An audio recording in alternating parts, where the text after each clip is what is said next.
So what I'm gonna do is I'm gonna go over briefly like ACL prevention, some of the evidence behind it, and then won't spend too much time on that boring aspect because you don't want to hear too much about the evidence, and then go into some of the exercises and components which you're going to look for in a prevention program. But they've done a lot of studies on prevention programs, mostly outside the US, like New Zealand's done a lot, and they've mostly been on female soccer players because that's where a lot of the money is through FIFA, and female handball players, because as y'all know, I think females tend to tear their ACLs at a higher rate than their male counterparts due to a variety of reasons. So they're really looking at how can we prevent that and the whole sequelae that happens after you tear an ACL. So what they've found is there's a lot of different protocols that they've used, but they've all used certain components and they've all been successful. And looking at the evidence, after about 6 weeks of a program that takes about 15 to 20 minutes, 3 times a week, non-contact ACLs decreased by anywhere from 60 to 80%. So you're seeing a pretty significant drop in the rate of ACL components. So you really see 4 main risk factors that occur with ACLs. People who are quad dominant tend to tear their ACL more. People who tend to rely more on their ligamentous structures when they're turning tend to tear their ACL more. People who have poor landing patterns, a more rigid landing pattern, tends to have more ACL tears, and those who have poor core control tend to have ACL tears more often or frequently. So you take those things and you create a program around those basically. So any good ACL prevention program has balance exercises. It has strengthening exercises that emphasizes hamstrings, because if you look at the anatomy of the hamstring, it's actually your secondary restraint to what's called anterior translation of the tibia. That's what an ACL tear is, when your bone down here comes forward or rotates too far and the ligament's not able to stabilize it anymore. So your hamstrings can actually compensate and pull it back. So I got a couple cool hamstring exercises for you that are really hard, and I will not demonstrate them well because I'm weak. You have a balance program and you have applied metric. So I think y'all, it sounds like from talking to a couple of y'all that y'all are probably doing a good bit of this, at least in y'all's conditioning, which is great. You should be, but maybe we can fine tune it a little bit to focus on hamstrings. And really what they looked at with a lot of these studies is when you perform the exercises is important. You want to do them before practice. You don't want to do them after. So kind of while you're fresh. But when compliance was good, 15 to 20 minutes, 3 times a week was really good at preventing those ACL tears. So I think that's pretty fascinating because that's not a lot of time for something that is typically pretty prevalent. So that's pretty much the evidence side of things. Any questions about that? The last thing you said was core? Core stability, yeah. If you tend to lack core stability, you're going to be more off balance when you land, and it kind of leads to those other things like your ligament dominance. And ultimately, most ACLs are non-contact. And in ultimate Frisbee, I assume an even higher rate of ACL tears are going to be non-contact, usually decelerating, accelerating type things. So what I was going to do next was just kind of like bring y'all through a typical ACL 15 to 20 minute little program. Y'all can either do it with me or I can demonstrate some things. We'll do it. Yeah. So I haven't practiced all these, so it'll take a little thing. And you do need partners for some of these, which is, we'll make it fun that way. I like it. Similar to the prep program? The what? Prep? Prep program. Probably. I'm not familiar with the prep program. There's a big program called FIFA 11 that FIFA did a big study because there's a lot of soccer players. So a lot of mine are from FIFA 11 with some of the other programs involved as well, but probably I would have to look at it. There's a lot of different protocols out there. All right, so you're gonna have to move with the camera. All right, so we're gonna line up real quick. So we're just, yeah, we can line this, face this way, because at first we're just kind of jogging, because you got to get your blood flow and you want to do a dynamic warm up. You don't want to do static stretching before. Got it. So we'll just go, you know, y'all have all done this before. I lost you. Good, turn.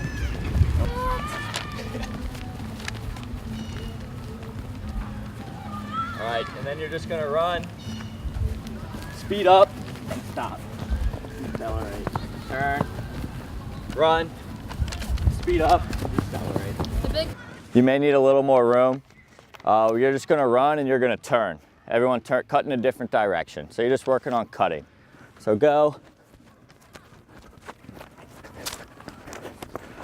And then back the other way.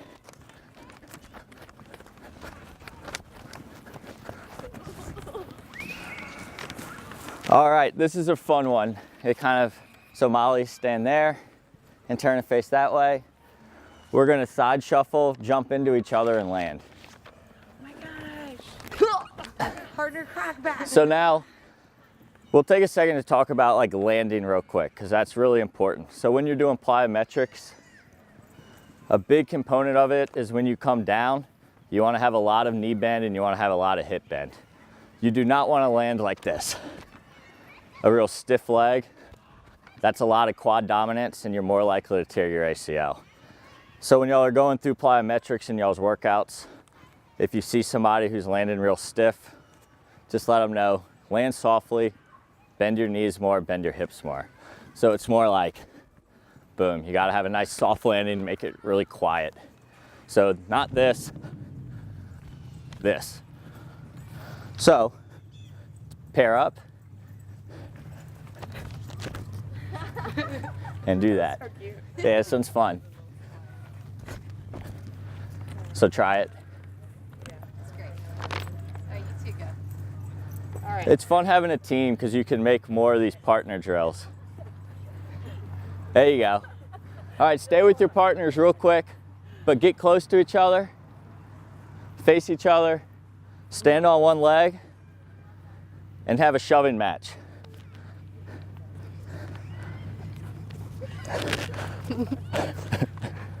So You're too far away.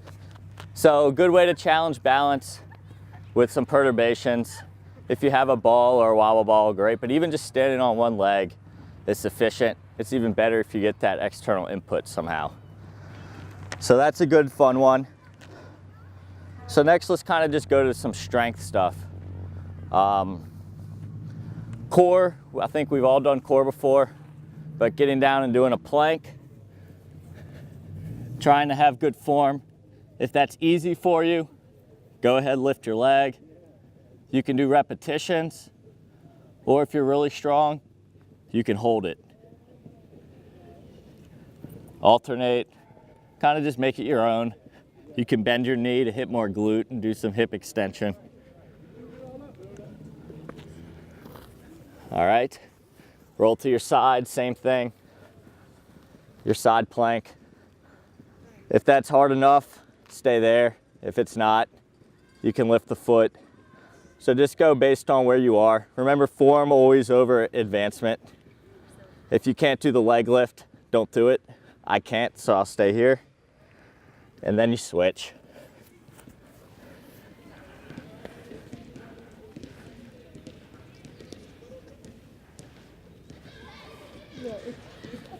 All right. The next one's my favorite ACL prevention exercise of them all. It's probably the hardest, but you need a partner for this one. So Molly, you're gonna kneel behind me and you're gonna grab my ankles and just hold them steady. And what I'm gonna do is try to slowly lower myself to the ground, and then I'll push back up. And you'll do about 10 of those. So, yeah, I'll do it one more time. So you wanna slowly lower yourself to the ground, control it. Don't just free fall until you can't do it anymore, and go down. Yeah, those are tough. Wait, am I supposed to feel that here? You should. Oh my God. Cramp up. So people who sometimes overutilize hamstrings and underutilize glutes. So it's kind of, you want to also do some glute strengthening, but as far as ACL prevention goes, this is a really good one for either rehabbing hamstring strains or preventing ACL. But you, go ahead. Should we be using our glutes? Not with this one. You have to do some other exercises for glutes. So what are you using and what is it supposed to be stretching? So this is, you're utilizing hamstrings. You're using your hamstrings while they're lengthening, but you're contracting them. So it's called an eccentric contraction, which mimics what a hamstring has to do to help prevent an ACL tear. So you should be feeling it right through here. Yeah. Yep. Go ahead. So that's a really hard one, but a really good one. Yeah. And then you have your more traditional exercises. Your squats are always great, but again, you have to have good mechanics for a squat. So the big thing is, and I'll face the camera for this, you see a lot of people squat, and especially females, sometimes you just see that knee collapse. So you kind of see those knees come in, people go onto the insides of their feet. But what you want to do is make sure that your knees stay out, your butt goes back, and you're coming down here. If you feel a pulling in your Achilles, get something to put underneath your heels. So you're more like that, because a lot of times people's calf length limits the squat that they're able to do. But just make sure those knees, again, are not coming in like that. So, you know, you can bust out some quick squats. And then a good hamstring exercise and glute exercise, just do your walking lunges. So we're kind of in that strength component right now. And those are sufficient right there, because remember, we're trying to make this to about 15, 20-minute program. So a couple sets of each of these is all you need. All right, and y'all do a bunch of plyometrics already, right? So what you want to look at with these is double leg plyometrics are good, single leg plyometrics are better. So you may want to start double leg, going, you know, side to side, forward, back, and then switch to single leg. And then you have a lot of single leg stuff where you have to catch yourself. So you just come here, boom. So just trying to challenge balance as well as landing there. So try some of those, because I need a break. And some of them seem silly, but all these are important.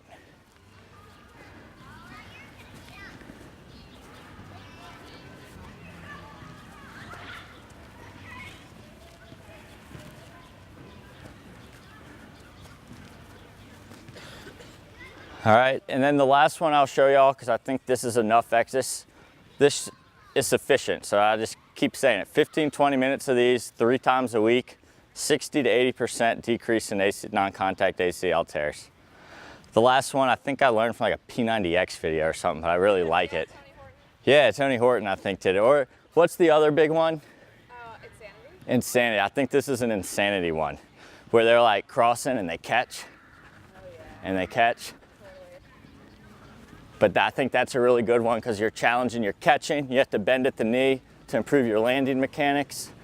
And it's single leg. Single leg's always better than double leg.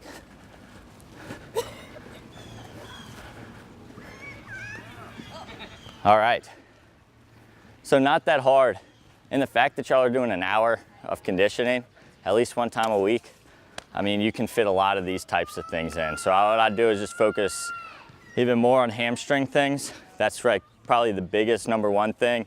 #2 would be making sure that y'all are watching each other, and when y'all land, y'all are bending a lot, y'all aren't landing stiff, and that your knees are not coming in like that, because that's going to put tension on that ACL instead of the muscles and ultimately lead to it rupturing. Any questions?